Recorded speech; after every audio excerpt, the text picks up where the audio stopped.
इस इब्लीस ने जाते हुए अल्लाह से कहा कि मुआहिदा कर ले। इब्लीस और अल्लाह के दरमियान जो मुआहिदा हुआ वो कुरान में लिखा हुआ। कुछ शर्तें उसने अपनी मनवाई और कुछ अल्लाह ने मनवाई। हाँ हाँ, शर्तें लिखी हुई। उसने शर्त मनवाई कि मुझे मौत नहीं देगा। खुदा ने कहा नहीं दूंगा, लेकिन वक्त मुअय्यन तक मैं नहीं दूंगा, चल मोहलत देता हूं। उसने कहा एक शर्त, दूसरी शर्त, इख्तियार में कमी नहीं करेगा। खुदा ने कहा बा इख्तियार बना देता हूं। बा इख्तियार, उसने कहा जहां चाहूं वहां पहुंचूं, जहां तक रसाई हो वहां तक करूं। खुदा ने कहा एक शर्त तेरी और एक मेरी है, पहुंचेगा लेकिन मुखलसीन तक नहीं। उसने कहा अगली शर्त है, मुझे हदायत के रास्ते तक रसाई दे ताकि बैठूं और इंसानियत को गुमराह करूं। खुदा ने कहा रसाई दूंगा, लेकिन तू गुमराह नहीं कर सकेगा जो मेरे होंगे। अब अल्लाह और इब्लीस के दरमियान मुआहिदा हो गया। खुदा ने पूरा एग्रीमेंट कुरान में लिखा हुआ कि ये शर्तें उसने रखी थी और ये मैंने रखी थी। कुछ मेरी शर्तें हैं और कुछ उसकी शर्तें हैं। खुदा ने मुआहिदा दुनिया के सामने ओपन कर दिया। ये मुआहिदा है जो मेरा अल्लाह और इब्लीस के दरमियान हुआ है। आज तक मुझे कोई मौलवी मिंबर पे बैठ के ये भौंकता हुआ नजर नहीं आया कि इब्लीस के पास जो अल्लाह ने मोहलत दे दी थी, अल्लाह ने उससे सुलह कर ली है, अल्लाह के उसके साथ ताल्लुकात अच्छे हो गए हैं, अल्लाह का उसके साथ मुआहिदा हो गया है। तुमने अल्लाह और इब्लीस के मुआहिदे को, अल्लाह और इब्लीस की सुलह नहीं किया। तो जब हसन ने मुआविया से मुआहिदा किया था तो इसको सुलह क्यों कहा?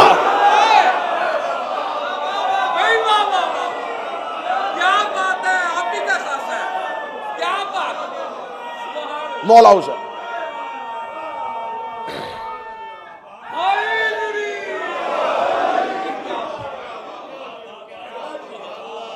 और मैं फिर कह रहा हूं, मिंबर से आप खतीब हैं, शायद ये जाविया मिंबर से पहली बार इस्तेमाल हो और इस नौकर के हिस्से में आए कि ये जो इमाम हसन शहनशाह और फकीर शाम के दरमियान मुआहिदा हुआ था, ये सुलह का मुआहिदा नहीं था। अगर इस मुआहिदे को सुलह कहोगे तो जो अल्लाह और इब्लीस के दरमियान हुआ, यकीन करो तुम कुरान से अल्लाह की शर्तें देख लो, फिर तारीख से हसन की शर्तें देख लेना। शर्तों में कोई फर्क नहीं है। खुदा ने कहा था मैं तुझे मोहलत दूंगा ताकि मुझे भी पता चले तेरे कौन है मेरे कौन है। हसन ने कहा मैं तुझे इख्तियार देता हूं ताकि मुझे भी पता चले तेरे कौन है मेरे कौन। तो ये मुआहिदा है। तो करबला साने नहीं, करबला मुआहिदा है, क्योंकि एक मुआहिदा अल्लाह का इब्लीस से हो गया था। अब उसके पास जिस्म था नहीं, वो उतर नहीं सकता था। उसे जमीन पे अपना जो मुआहिदा उसने किया था उसकी पासदारी के लिए कोई ऐसा चाहिए था, जो आखिर तक इसके मुआहिदे की पासदारी करे। खुदा ने कहा उठो अंबिया में से कोई ऐसा जो मेरा मुआहिदे की तकमील करे। हर नबी ने कोशिश की, लेकिन जब मुआहिदे की शर्तें पड़ी अंबिया पलटे। हुसैन अलैहिस्सलाम ने आलम ज़र में रोज़े अव्वल में अल्लाह के साथ मुआहिदा कर लिया, जाने दे इसे जहां तक जाता है, मैं पासदारी करूंगा। ये तेरा और मेरा मुआहिदा है। और जो इमाम हुसैन शहनशाह ने अल्लाह से मुआहिदा किया था, हुसैन अलैहिस्सलाम ने उस वक्त ही अपने सहाब चुन लिए थे। शब अशूर मेरे मौला हजरत अबुल फजल अब्बास ने, जो मैंने चौथी मजलिस में कहा था, मेरे मौला हजरत अब्बास ने कहा तुम आलम ज़र के चुने हुए लोग हो, तुम्हें जमीन पे आके हुसैन ने नहीं चुना, तुम्हारी रूहों को अर्श पे हुसैन ने चुन लिया। तो अब ये जो मुआहिदा था गदीर, उस मुआहिदे की तकमील का ऐलान था। गदीर उस मुआहिदे की तकमील का ऐलान था। अब हुसैन अलैहिस्सलाम ने दुनिया को बता दिया कि म्यार नुसरत क्या है, और यही म्यार पलटाया जाएगा, यही अहद दोबारा करवाया जाएगा, यही अहद दोबारा फिर होगा मेरे आखिरी बेटे के दौर में। उससे पहले हुसैन इब्ने अली ने बता दिया कि नुसरत का मेयार क्या है। हमारे यहां मिंबर से बयान होता है कि इमाम हुसैन ने कहा हल मिन नासर यंसुरना, और उसके बाद कह दिया जाए कोई है जो मुझ गरीब की मदद करे। तौहीन हुसैन इब्ने अली है। किसने तुम्हें कहा है कि हुसैन मदद मांग रहे थे? अगर मदद मांग रहे थे तो 4000 फरिश्तों की फौज लेके मंसूर खड़ा, जिन्नात का लश्कर लेके जाफर खड़ा, जमीन पांव चूम चूम के फटने के लिए कह रही है, आसमान टूटने के लिए कह रहा है, हवा चलने के लिए कह रही है। तो मदद मांग रहे थे, तो जब ये सारी मखलूकात लब्बैक कह रही थी तो हुक्म क्यों नहीं दिया? मदद तो थी नहीं। मदद होती है जात की, नुसरत होती है मिशन की। मेयारे नुसरत समझना है तो पहले नुसरत को समझना पड़ेगा। मेयारे नुसरत समझना है तो पहले नुसरत को समझना पड़ेगा। मैं यहां पे खड़ा होकर कहूं कि मुझे मेरी अपनी जात के हवाले से कुछ अमदाद की जरूरत है, तो जात है। मैं एक आज़ा खाना बना रहा हूं, उसके लिए मुझे आप मोमिनीन के ताउन की जरूरत है, तो ये नुसरत है। और दूसरी बात भी ज़हन में रख लेना, ये जो नुसरत की आवाज दी है, ये भी हर मखलूक को नहीं दी। वरना कौन कौन सी मखलूक थी जो मक्का से चलती हुई पीछे तक नहीं, हुसैन ने वापस भेजे, वापस जाओ। कहां जा रहे हो? मुआहिदे में नाम ही नहीं है। मुझे मुआहिदे वाले लोग चाहिए, पीछे पलटा दिए। नुसरत किस चीज की थी?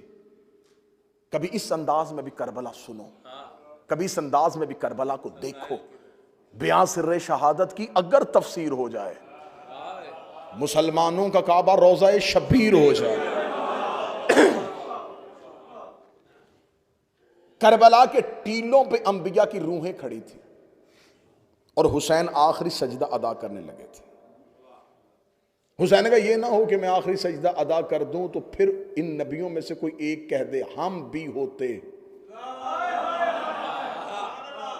तो ये सदा अंबिया की तरफ से कोई है जो नुसरत में हिस्सा डालना चाहे?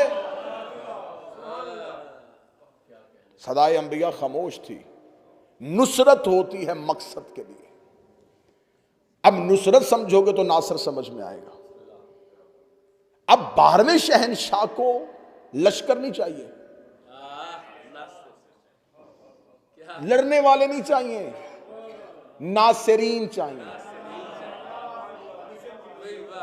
बड़ा बड़ा गलत तरीके से कॉन्सेप्ट फैलाया जा रहा है, कौम तक पहुंचाया जा रहा है। पहले एक दौर होता था अकीदा महदी होता था, अब महदवियत हो गया है।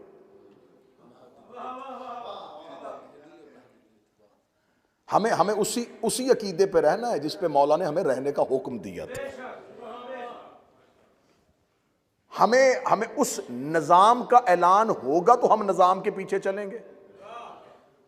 उससे पहले किसी खुद साख्ता निजाम को हम इमाम का निजाम नहीं समझेंगे जब तक इमाम का खुद का निजाम नहीं आ जाएगा।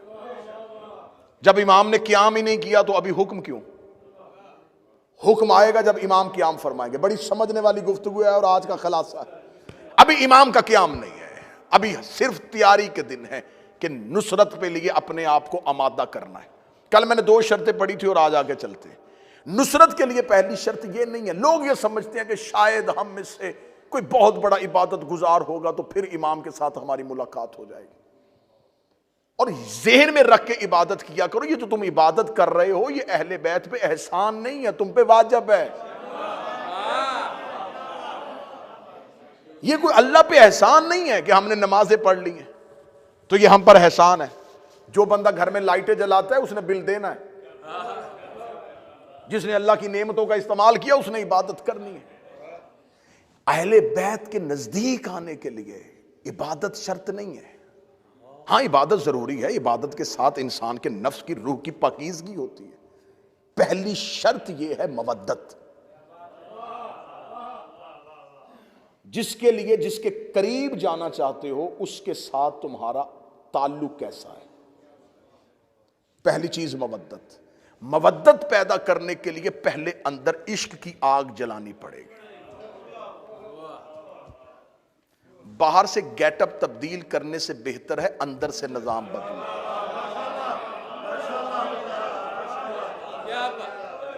अंदर आग लगेगी तो बाहर खुद ही आ जाएगी। आए आया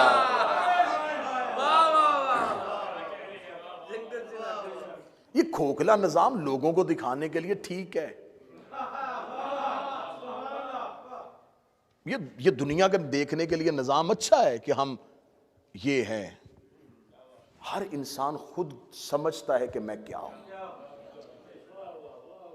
जितनी अहादीस चाहोगे मिंबर पे पढ़ने के लिए तैयार हूं। हर हदीस में हुक्म मारिफत का आया है। जिसने अपने वक्त के इमाम की मारिफत न की, यारिफो इमाम ज़माना ना माता मीततन जाहिलिया। यहां लफ्ज़ मोहब्बत नहीं आया, मारिफत आया। पहचानो पहचानो। जगह जगह मासूम ने अहादीस में मोहब्बत करने वालों का अनाम नहीं बताया, मारिफत करने वालों का नाम। अब मारिफत क्या है? पहचानना और है, जानना और है। चले मैं बड़ी आसानी से, बड़ी दो तीन में, सारी दुनिया के लोग इस्लाम आने से पहले अल्लाह को जानते थे, पहचानते नहीं थे। उन्हें पता था कि कोई है जो पत्थर में कीड़े को रिज्क देता है, जो कोई है जो सूरज निकाल रहा, कोई है। तो उन्होंने अपने अपने तसव्वुर के मुताबिक अपना अपना खुदा बना लिया। जो जिससे डरता गया उसे सजदा करता गया। ये इंसान के जहन में खुदाई का जो तसव्वुर है वो खौफ की बुनियाद पे है। हम में से हर कोई अपने जहन के बनाए हुए खुदा को पूज रहा है। हर इंसान के दिमाग में एक खुद साख्ता खुदाई का तसव्वुर है। बच्चों का खुदा और होता है, बड़ों का खुदा और होता है, पढ़े लिखों का खुदा और होता है। तो असल में अल्लाह की इबादत नहीं हो रही, जहन में बनाए हुए बुत की पूजा हो रही है। क्या बात है। मैंने तो पहले दिन कहा था कि नारों वाली मजलिस से सुननी है तो मुझसे अच्छी जंगे कौन पड़ेगा। कोई ना कोई जंग शुरू करता हूं और यहीं से हाथ उठे होंगे और नारा हैदरी या अली की सदा। हर एक के जहन में एक तसव्वुर है और तसव्वुर की पूजा हो रही है और उस तसव्वुर के पीछे खौफ छुपा हुआ है। एक खौफ है, एक डर है, इसकी इबादत करेंगे वरना ये दोज़ख में फेंक देगा। इसका मतलब है कि इबादत मोहब्बत में नहीं हो रही, डर से हो रही है। दो चीजें उठे मजमे से कोई बंदा तुम पे ओपन, मैंने पहले दिन मजमे को इजाजत दी थी कि आप सवाल करेंगे मुझे खुशी होगी। दो चीजें इबादत कर रही हैं, या लालच या खौफ। इस काबिल है। या लालच इबादत करवा रहा है या खौफ इबादत करवा रहा है। लालच इबादत है, करेंगे तो कुछ मिलेगा। खौफ इबादत करवा रहा है, नहीं करेंगे तो कुछ हो जाएगा। या खौफ है या लालच है, उसकी कौन कर रहा है? एक ही जुमला तारीख में आज तक गूंज रहा है, ऐ अल्लाह मैं तेरी इबादत,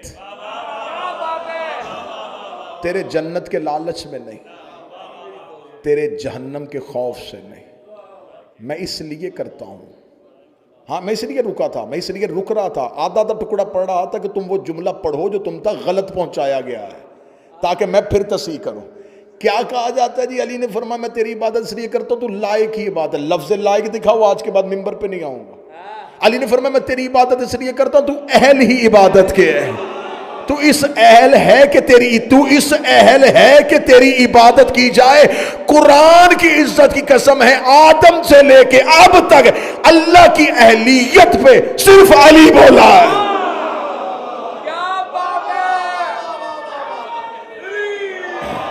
सिर्फ अली है जिसने अल्लाह की अहलियत पे बात की।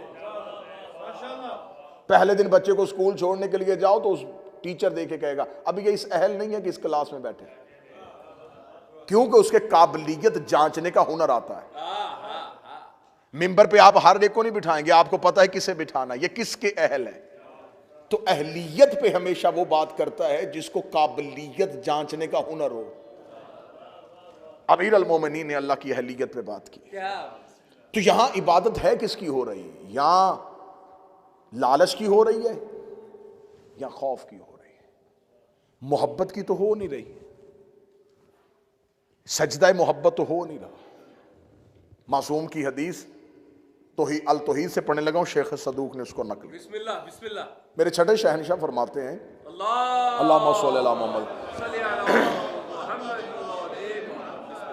तुम में से हर कोई इस्म की इबादत कर रहा है। मौला फरमाते जो इस्म की इबादत करता है वो शिर्क करता है, जो सिर्फ मानी की इबादत करता है वो कुफ्र करता है, जो मानी की वजह से इस्म को झुकता है वो इबादत करता है। फिर हदीस सुन लेना, फिर सुनना। छठे शहनशाह फरमा रहे, मौला फरमान जिसने इस्म की इबादत की उसने शिर्क किया, जिसने इस्म छोड़ के सिर्फ मानी की इबादत की उसने कुफ्र किया, जिसने मानी के साथ इस्म की इबादत की उसने इबादत की। अब इसकी वजाहत सुनना। अगर कोई कहे अल्लाह की इबादत कर रहा हूं तो अल्लाह इस्म है, कौन है, कैसा है, कहां है, तसव्वुर लेके आओगे तो पागल हो जाओगे। तो फिर एक इस्म के आगे झुक रहे हैं जिसे अल्लाह कहते हैं। मासूम फरमाते जिसने सिर्फ इस्म की इबादत की उसने शिर्क किया। किताब का हवाला दे दिया, अल तौहीद शेख सदूक। एतराज सोच के करना, मजहब जाफरिया का पहाड़ जितना कद है मजहब में शेख सदूक का। गैबत कुबरा के बाद अव्वलीन में से शेख सदूक हैं। उन्होंने हदीस नकल की, जिसने सिर्फ इस्म की इबादत की शिर्क किया, जिसने इस्म के अलावा अल्लाह के मानी की इबादत की उसने कुफ्र किया, जिसने मानी के साथ इस्म की इबादत की उसने इबादत की। सामने बैठे साहिल ने देखे का अल्लाह इस्म है तो मानी कहां से ढूंढे। फरमाया नहनु मानिउल इस्म, हम आले मोहम्मद उस इस्म के मानी हैं। तुम तक अल्लाह नहीं आया था, हम आए थे, हमने बताया था कि अल्लाह है। जिसने हमसे गुजर के इबादत की उसने इबादत की, जिसने हमारी वजह से इबादत की उसने इबादत की। तो तसव्वुर इबादत ही अभी तक जमीन पे नहीं पहुंचा।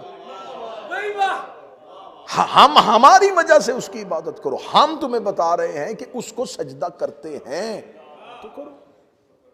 आज पूरी दुनिया में हर मुसलमान, जिसने मुसलमान होता है, मुसलमान हो कलमा पढ़ अशहदु अल्लाह, मैं गवाही देता हूं अल्लाह है, मैं गवाही देता हूं। गवाही तो आंखों देखी होती है, जब तूने देखा नहीं गवाही कैसे दी।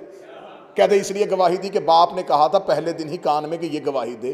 बाप को बाप के बाप ने कहा था, उसको उसके बाप ने कहा था, उसको उसके बाप ने कहा था, हत्ता कि हमारे नबी ने कहा था, हमारे आइमा ने कहा था। तो इसका मतलब है ये गवाही तूने खुद नहीं दी, तूने सुन के दी है। उसने उससे सुनी, उसने उससे सुनी, उसने उससे सुनी, उसने अपने इमाम से सुनी, इमाम ने नबी से सुनी। मिंबर पे हाथ रख के बरमला ऐलान करके कह रहा हूं तुमने सुन के दी है, उन्होंने देख के दी है। उनकी गवाही, ये उनकी गवाही ही गवाही थी। उसके बाद जितनी गवाहियां हैं वो कॉपी पेस्ट है, वो कॉपी पेस्ट है। उनकी गवाही के बाद हमने गवाही दे दी। उन्होंने गवाही दी तो हमने गवाही दी, उन्होंने दी तो हमने दी। इसका मतलब हमारा दीन उनकी गवाही पे खड़ा है, हमारा पूरा दीन उनकी गवाही पे खड़ा है। तो तसव्वुर इबादत कहां पे है, किसको सजदा किया जा रहा है, कैसे सजदा करना है, इबादत का तसव्वुर क्या है, इबादत का म्यार क्या है, इबादत कहते किसे हैं, इबादत होनी कैसे है। तो इबादत समझने पहले मैंने कहा कि जानना और है, पहचानना और है। जानने और पहचानने में फर्क।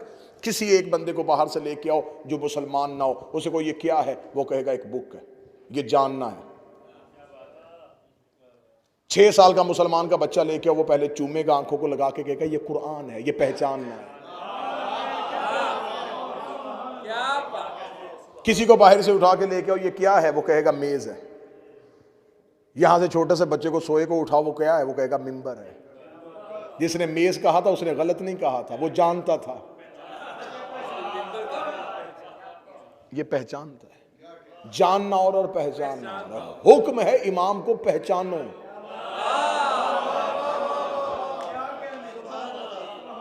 सारे मक्के के लोग जानते थे कि मोहम्मद सादिक है, अमीन है।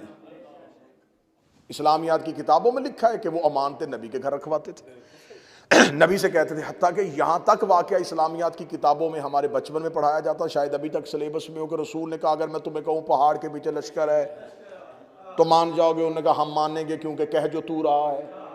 इतना नबी पे यकीन करते थे कि वो कहते तू जो कहेगा हम मान लेंगे, हम सादिक मानेंगे, हम अमीन मांगे, अमानते तेरे घर रखवाएंगे, हर बात का फैसला तुझसे करवाएंगे, लेकिन तुझे रसूल अल्लाह नहीं कहेंगे। फजीलत का इकरार करने से कोई फायदा नहीं हुआ, क्योंकि फजीलत के इकरार से फायदा नहीं होता, हक के इकरार से फायदा होता। जुमला सुनना और फिर दाद देना। मोहम्मद को, रसूल को सादिक कहना, अमीन कहना, सच्चा कहना, यासीन कहना, ताहा कहना, मुजम्मल कहना, मुदस्सर कहना, ये मेरे नबी की फजीलतें हैं। मोहम्मद रसूल अल्लाह कहना ये मेरे नबी का हक है। अली को मुश्किल कुशा मानना, अली को हाजत रवा मानना, अली से मन्नतें मांगना, अली से मदद मांगना, अली को अपना सब कुछ मानना, ये अली की फजीलत है। अलीउल वलीउल्लाह अली का हक है। जैसे बंदा 1000 फजीलतें माने और मोहम्मद रसूल अल्लाह ना पढ़े तो उसे कोई फायदा नहीं होता। अली के सारे फजाइल पढ़े और अली वलीउल्लाह ना पढ़े, कोई फायदा नहीं होता। इसका मतलब है फजीलतों के इकरार से फायदा नहीं होता, हक के इकरार से फायदा होता है। आज कोई बंदा कलमा पढ़ के कहे मैं सैयदा को सैयदत आलमीन मानता हूं, नबी की बेटी मानता हूं, जन्नत की औरतों की सरदार मानता हूं, ये सारी फजीलतें हैं। फतक ज़हरा का हक है।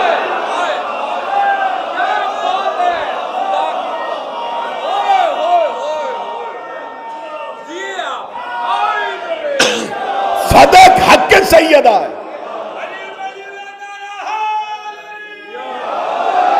यही वजह है कि सैयदा ने दरबार में अपनी फजीलत की आयतें नहीं पढ़ी थी, अपने हक की आयतें पढ़ी थी।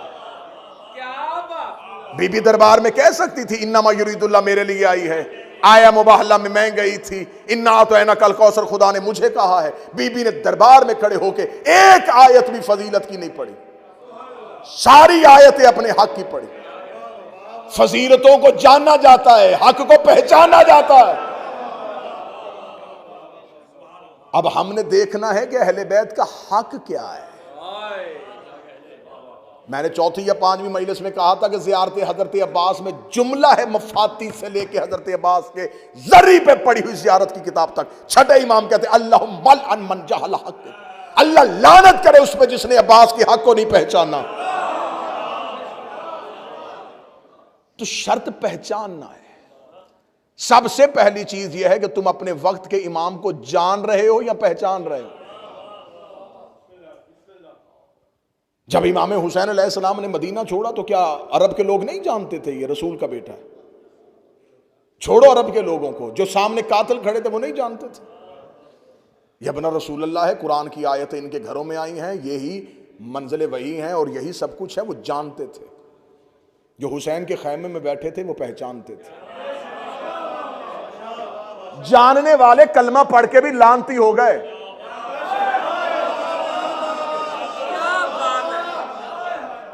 क्यों तबर्रा करते हो आज, क्यों लानत करते हो? क्यों? उनके कलमे में शक था। क्या उनके पास नमाजें नहीं थी, रोजे नहीं थे? कहते क्या फायदा ऐसी नमाज और ऐसे रोजे को, इमाम को पहचाना ही नहीं। तो इसका मतलब है कि शर्त कलमा नहीं रह गया। बदलने लगा हूं जुमला, 2 शख्सियात दुआ लेने के लिए जुमला बदलने लगा। 10 मुहर्रम 61 हिजरी से पहले दीन शर्त था मुसलमान की। 10 मुहर्रम 61 हिजरी के बाद अब दीन शर्त नहीं, हुसैन शर्त है। अब बोले कोई बंदा जिसका हक बनते वो बोले।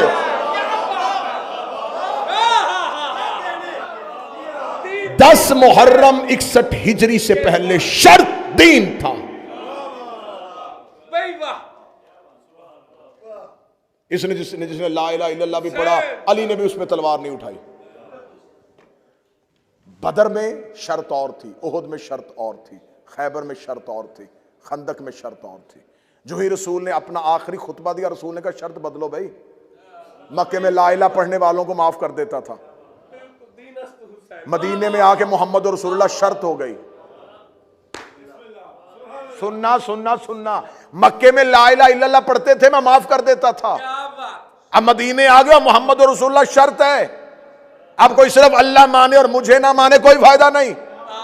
अब मैं दीन की शर्त हूं, जिसने अल्लाह को माना मुझे भी माने। गदीर में आकर रसूल ने कहा लो अगली शर्त सुनो। अब अली और वलीउल्लाह शर्त है। ला इलाहा इल्लल्लाह मोहम्मद रसूलुल्लाह पढ़ो, अगर अली को ना माना तो कुछ नहीं माना। अली दीन की शर्त हो गया। इसका मतलब है कि अली गदीर में शर्त बना, मोहम्मद मदीने में शर्त बना, इधर दीन करबला में पहुंचा।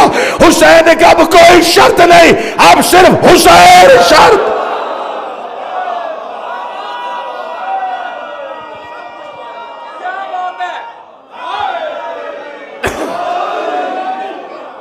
हुसैन ला इलाहा की शर्त है, हुसैन मोहम्मद रसूलुल्लाह की शर्त है, हुसैन अली वलीउल्लाह की शर्त है।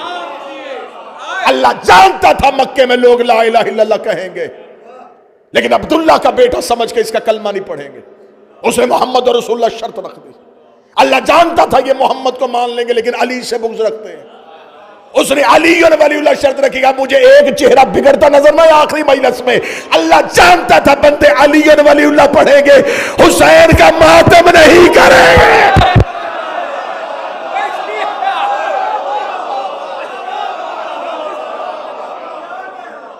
उसने हुसैन शर्त रख दी। हुसैन शर्त है। अब कोई खड़ा होके कहे ना आजादारी हमें क्या देती है,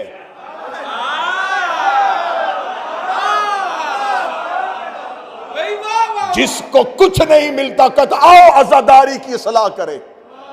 आजादारी नस्लों की सलाह करती है, आजादारी की सलाह नहीं है।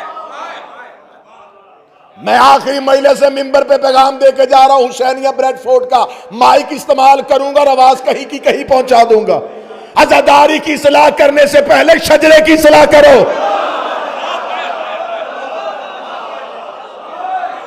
रिकॉर्ड दुरुस्त करवाओ, कहीं ना कहीं कोई कड़ी टूटी हुई मिलेगी। जो उठता है आजादारी को इस्लाह की जरूरत है, आजादारी को इस्लाह की जरूरत है, आजादारी को तुझे इस्लाह की जरूरत है। कौन सी इबादत होती है जो कमीज उतार के होती है? हज नहीं देखा?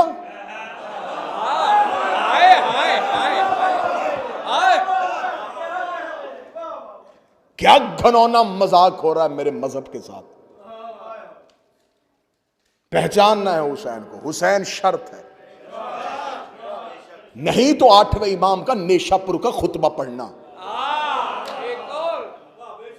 फरमा ला इलाहा इल्लल्लाह हिस्नी फमन दाखला हिस्नी अमन अज़ाबी, ला इलाहा कला है। क्या कहने 8वें शहनशाह मेरे मशहद के मौला, तू कह देता ला इलाहा घर है, ला इलाहा कला है। घर का दरवाजा हर किसी को पता होता है, कले का दरवाजा हर किसी को नहीं पता था। रसूल के बेटे का ला इलाहा इल्लल्लाह कला है। जो इसमें दाखिल हो गया वो अल्लाह के अजाब से बच गया। इस हदीस को कहते हैं हदीस से सिलसिलातुल ज़हब। इस हदीस में इमाम ने हदीस पढ़ने से पहले हदीस की सनद पढ़ी है। खुतबा तशरीफ फरमा है, उलमा तशरीफ फरमा है। जब हमारे यहां हदीस पढ़ी जाती है तो इल्मुर रिजाल की बहस में उसकी सनद पे बहस होती है। भाई हदीस ठीक है, बताओ किससे ली है? वो कहते इससे, इसने किससे सुनी, उससे, उसने किससे सुनी, उससे। ना ना ना ना, ये जो तीसरे नंबर पे आया ना मुहद्दिस, ये रावी, ये ठीक नहीं है, हदीस मशकूक। एक कड़ी में भी एक हल्का सा भी शक आ जाए तो इल्म हदीस की 7 किस्में हैं। शाज है, मुरसल है, मतवातर है, ज़ईफ है, सिका है। ये जो इल्म हदीस के कवानीन जानते हैं उनको पता है कि हदीस को किस मेयार पे रखना है। बिल्कुल सारी की सारी हदीस की सनदें ठीक आ रही हो, वो कहते ये सनद मजबूत है, मुस्तनद है, सनद बड़ी ठीक है। अगर एक हदीस है उसकी रावी नहीं मिल रहे, लेकिन वो हदीस इतनी पढ़ी गई है कि हर जगह पे किताबों में लिखी जा रही है लेकिन सनद नहीं मिल रही, वो कहते हैं इसे हदीस मुतवातिरा के तौर पे पढ़ो, ये दोहराई जा रही है लेकिन सनद नहीं मिल रही। क्योंकि शिया मजहब तलवारों के नीचे से निकल के आया है। तकैया के दौर पे लिखी हुई हदीसें उस वक्त में लोग सनद नहीं लिखते थे, सनद लिखते थे। तो अगर सनद लिखते थे तो जिसने रवायत की थी वो मारा जाता। ये शिया मजहब की अगर आप तारीख पढ़ेंगे तो लहू से भरी हुई तारीख है। एक हदीस दूसरे शिया तक पहुंचाने के लिए मीलों का सफर करते थे और कानों में जाके बताई गई हदीस। यार मेरी कौम के बच्चों, सिर्फ इतना सोच लो कि बनी उमैया और बनी अब्बास का ये 1000 के लगभग के दौर में हर दौर की हुकूमत ने इस मजहब को मिटाने का चाहा और ये इतना फैल गया। तो अगर ये मजहब वारसों ही से लिया जाता,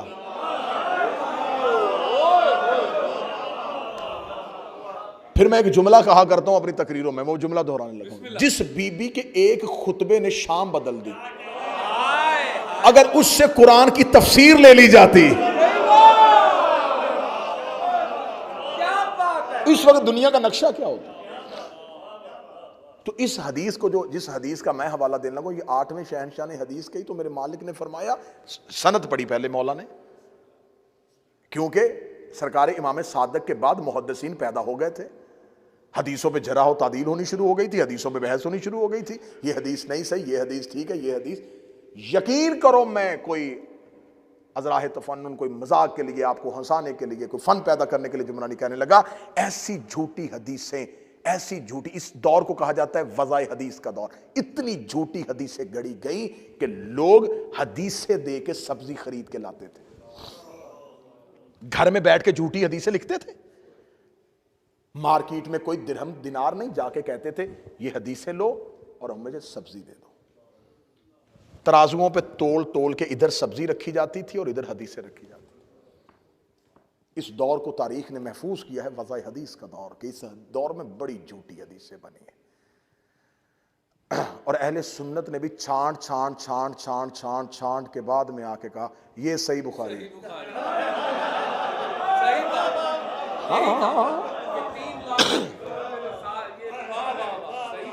लाखों में से उन्होंने 6500 निकाली, 6500 निकाली लाखों की। वाह भाई, ये सही है। उनका सही कहना इस बात की तस्दीक है कि कुछ गलत थी, गलत में से सही निकाली जाती। जब सारी सही हो तो क्या सही निकाली। तो मैंने पहले कहा था कि ये अगर आप पढ़ेंगे ना, शिया मजहब की तारीख पढ़ेंगे, बादशाहों और जाबर हुक्मरानों के दौर पढ़ेंगे, तो आप कहेंगे हम तक कैसे दीन पहुंच गया, हम तक ये हदीसें कैसे पहुंच गई। अब मेरे 8वें शहनशाह को पता था कि इमाम के बाद, 6ठे शहनशाह के बाद वज़ाए हदीस का दौर शुरू हो गया था, मुहद्दिसीन पैदा हो गए थे, लोगों ने इज्तिहाद कर लिया था, लोगों ने इस्तंबात करना शुरू कर दिया था, अपनी तरफ से फतवे देने शुरू कर दिए थे, दीन की जड़ें निकालनी शुरू कर दी थी। इमाम ने जीन पे बैठ के इमाम ने हदीस की सनद पढ़ी। इमाम ने कहा ये जो हदीस मैं पढ़ने लगा मैंने अपने बाबा से, मैंने अपने बाबा इमाम मूसा काज़म से सुनी है, उन्होंने अपने बाबा इमाम जाफर सादक से सुनी है, और उन्होंने अपने बाबा मोहम्मद बाकर से सुनी है, और उन्होंने अपने बाबा हुसैन से सुनी है, हुसैन ने हसन के साथ बैठ के सुनी है, और दोनों ने अली से सुनी है, और अली ने रसूल से सुनी है, रसूल ने जबरील से सुनी है, और जबरील ने खुदा से सुनी है।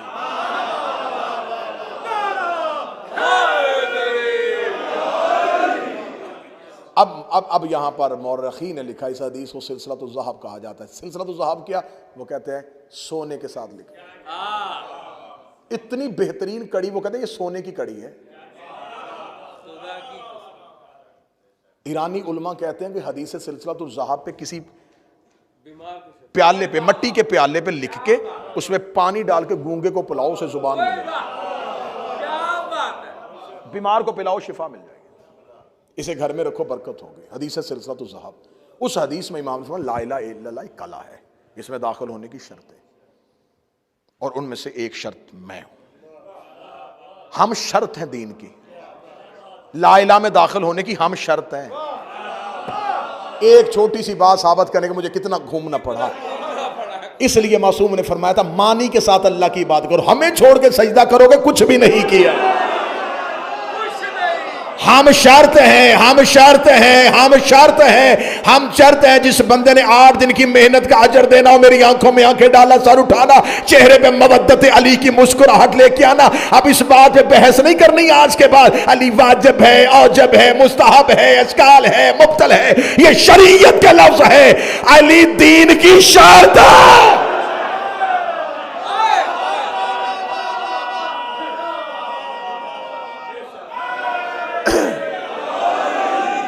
अली दीन की शर्त।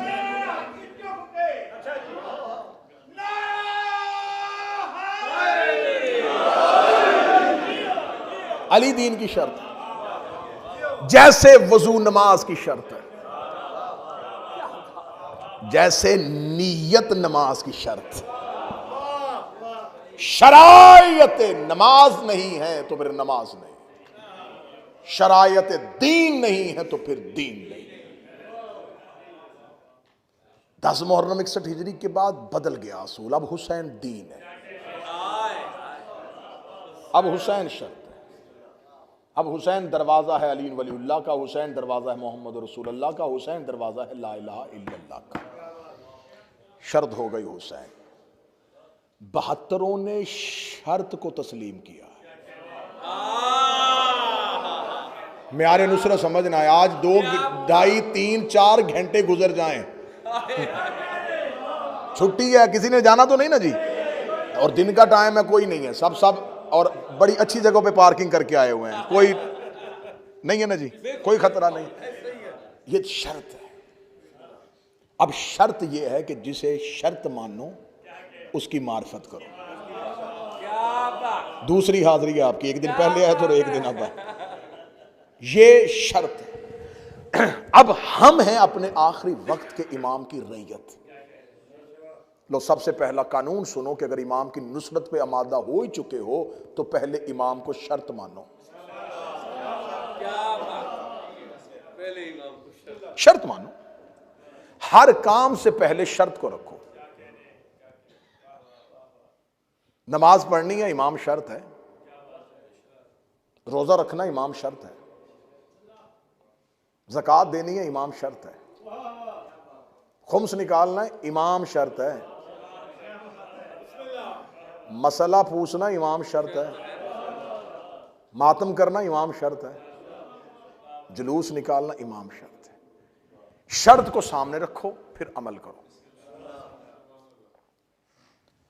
अमल करके शर्त तक ना पहुंचो,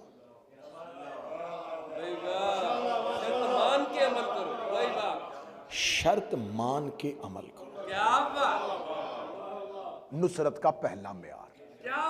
आज के बाद, इस मजलिस के बाद, ये अलविदाई मजलिस है। 2 महीने 10 दिन तुम्हें हुसैन ने अपने घरों में रखा है।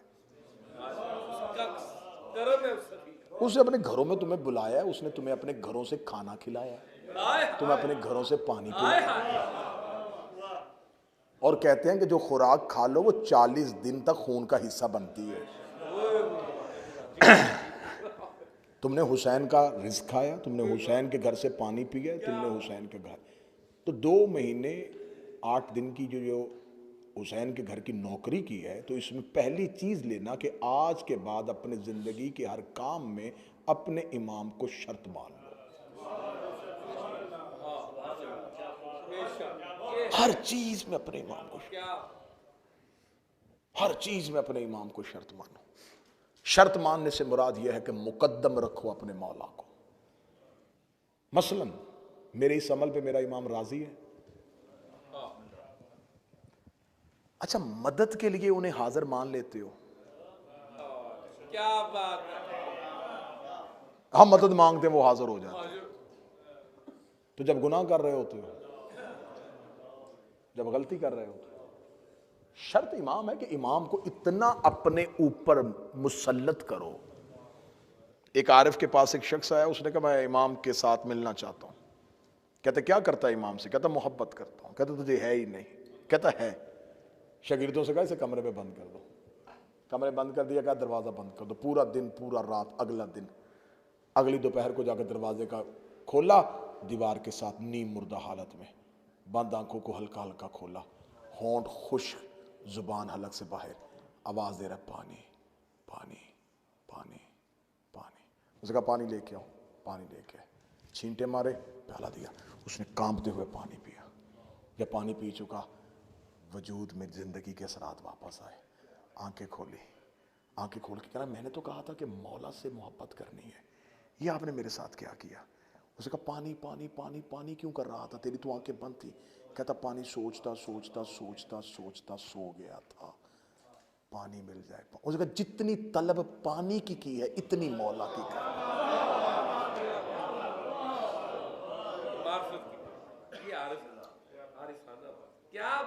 क्या कभी अपने मौला से भी इतनी मांग, उसकी भी इतनी तलब की है? जब भी मुश्किल में कहा या अली मददगार, या साहिबुल ज़मान अदरिकनी, सिर्फ मुसीबत की तस्बीह का नाम नहीं, सांसों की तस्बीह का नाम। हाय हाय हाय, क्या बात। अपने वक्त के आका और मौला को अपनी शर्त बनाओ, नुसरत। बात कबूल हो रही है जी? चलें आगे। दूसरी चीज, अगर नुसरत के लिए आमादा हो चुके हो तो पहले, जैसे एक इंसान जो है, एक आपको एक डाकू आता है और वो आपको कहता हैंड्स अप, निकालो जो कुछ है, हर कीमती, क्यों वो कीमती चीज निकालने आता है? आप कीमती चीज निकाल देते हैं।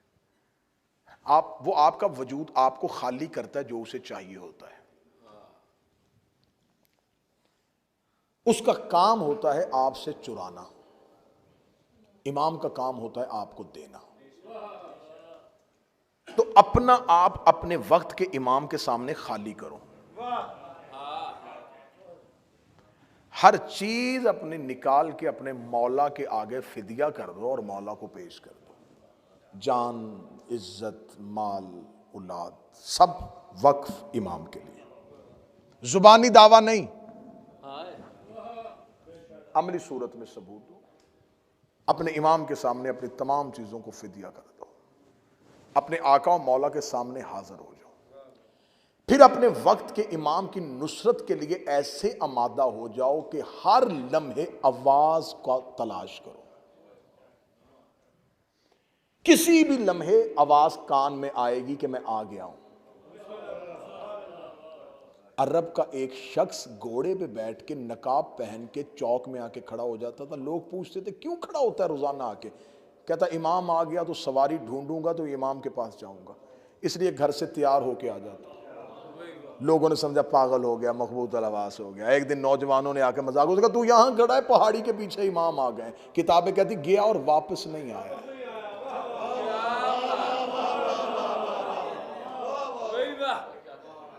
अरब की औरत एक बुर्का पहन के सोती थी। किसी ने कहा बुर्का पहन के क्यों सोती है? उसने कहा इमाम आ गए, बुर्का ढूंढूंगी या मौला के पास जाऊंगी। मौला के आने का इतना यकीन हो कि हर लम्हा कान आमादा हो उसकी सदा सुनने के लिए। ठीक हो गया जी? इससे आगे चलो। इससे अगला म्यार क्या है नुसरत का? अगर तुम अपने वक्त के इमाम के लिए उसे शर्त बना चुके हो, उसकी मारिफत कर चुके हो, उस तक पहुंचने के लिए आमादा हो चुके हो, तो फिर अपनी जिंदगी का राजदान अपने इमाम को बना लो। बच्चा घर की तकलीफ आके किसे सुनाता है? मां बाप को, बड़े को। जो जिससे बड़ा होता है छोटा बड़े को तकलीफ सुनाता है। इमाम को बड़ा मान लो। क्या बात है। इस आज के दिन के बाद इस एक चीज पे अमल करके मुझे 10, 12, 14, 15 दिन बाद फोन करके बता देना कि इस अमल के बाद हमारी जिंदगी सहल हो गई है। अपनी हर तकलीफ अपने मौला को सुनानी शुरू कर दो। लोगों के सामने हाथ फैलाना बंद कर दो। रिश्तेदारों को तकलीफें सुनानी छोड़ दो। मजाक करते हैं, हम दर्द तुमसे सुन लेते हैं, कोई हमदर्दी नहीं करते, कोई तुम्हारी तकलीफ नहीं निभाता। अपने दिल की जुबान अपने इमाम के सामने खोलो। वो आमादा है सुनने के लिए, तुम सुनाने के लिए आमादा नहीं। आखिरी शर्त सुनो और मैं सलाम करूं। किसी माँ बाप का बेटा घर शाम को ना आए, सो जाते हैं, बहन का भाई ना आए, बच्चों का बाप ना आए। कितने साल हो गए तुम्हारे इमाम को गैबत में गए?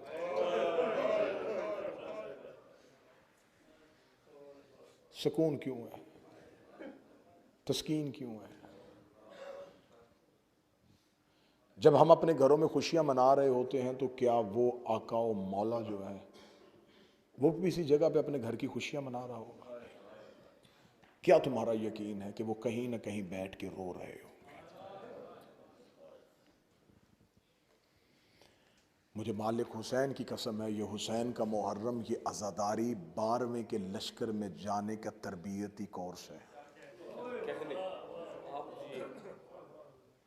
ये अज़ादारी रस्म नहीं है, ये निज़ाम है इमाम का।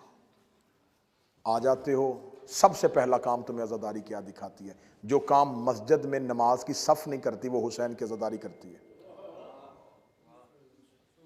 यहां बगैर फर्क के बिठा दिया जाता है। मैंने जुमला कहा था, मैं गलत कहूं तो मुझे टोकना। मैंने मस्जिद की सफ़ों में यह तफरीक देखी है। आगे खड़ा है और पीछे कोई अमीर बंदा आ गया तो पीछे से कोई आवाज देखा था, भाई आगे से बच्चे को पीछे भेजो, आप आगे जाएं। ऐसा है या नहीं है? इसे बुलाओ, इसे बुलाओ, इसे बुलाओ। सफ़े बांधी जाती हैं, पीछे कोई अहले इल्म आ गया, आप आगे आए। बुजुर्ग आ गया, आप आगे आए। बेटा पीछे चले जाओ, उन्हें आगे आने दो। बेटा तुम उधर चले जाओ, इन्हें पीछे खड़े होने दो। हुसैन की मजलिस में नहीं है। गरीब सबसे आगे बैठ जाएगा, अमीर सबसे पीछे बैठ जाएगा। यहां जमीन पे बिठाया जाता है ताकि इंसानी गरूर का खातिमा हो, इंसान का तकब्बुर मिट जाए। अली फरमाते कि जमीन पे बैठने वाला इस सोच के साथ बैठे कि वो गिरता नहीं है। क्या हमेशा इंसान ऊंचाई से गिरता है। क्या बात, वाह। जितनी देर बैठे हो तुम्हें घर का कोई खौफ नहीं, कोई ख्याल नहीं, कोई कुछ नहीं। ये हुसैन के 12वें आका की नुसरत का तरबियती कोर्स है कि जब इमाम के घर में आ जाओ तो फिर अपने घर की फिक्र ना करो। आखिरी बात कहने लगा हूं, इसी बात को पूरा खलासा समझना। अगर 2 महीने 8 दिन हुसैन के घर रहे हो तो अब अपने घरों को वापस जा रहे हो तो हुसैन को अपने घर लेके जाना, हुसैन को अपने घर लेके जाना। घरों की तरबियत आके इमाम बारगाहों में ना दिखाया करो, इमाम बारगाहों की तरबियत जाके घरों में दिखाया करो। घरों की तरबियत देके इमाम बारगाहों में आओ। हुसैन के घर की तरबियत अपने घरों में लेके जाओ। ये अगर आज़ादारी ना होती, ये मेरी कौम के बच्चे जो हैं इनका शऊर ही मर जाता। जिस हुसैन ने तुम्हें अपने घरों में बिठाया था वो जुलूस के साथ क्यों निकालता है? ताकि जमाने को बताओ कि हुसैनी कैसे होता है। ये जुलूस नहीं है, ये 12वें के लश्कर की तैयारी है। अपने वक्त के इमाम के सामने अपनी हाजात रखनी शुरू कर दो, अपनी तकलीफें बतानी शुरू कर दो, अपने मौला को अपना राजदान समझ लो। मैंने जुमला आखिरी कहा था, जिस माँ बाप का बच्चा घर ना आए हैं वो नहीं सोते। कितने साल हो गए, गैबत कुबरा में गया हुआ है मेरा आका। किस वजह से गया था? खुशी से गया है, जमाने के दर्दों से गया है, लोगों की बेवफाई के डर से गया है। मौला अमीर अल मोमिनीन 25 साल अपने घर का दरवाजा बंद ना करते अगर मुखलसीन होते। किस दौर के इमाम को मानने वालों ने वो कदर दी है? सबसे ज्यादा तादाद करीम करबला को मिली है 72। ये 72 मुखलस अली को मिल जाते क़याम कर देते, मौला हसन को मिल जाते क़याम कर देते, जिन्होंने कायनात में सब कुछ बांटा। कोई तलवार से, कोई जहर से, कोई जिंदानों में। 11 हुज्जतें अल्लाह ने जमीन पे भेजी और खुदा ने कहा मैंने चाहा था कि तुम मेरी कदर करो। फाबी अय्यी आला रब्बिकुमा तुकज़्ज़िबान।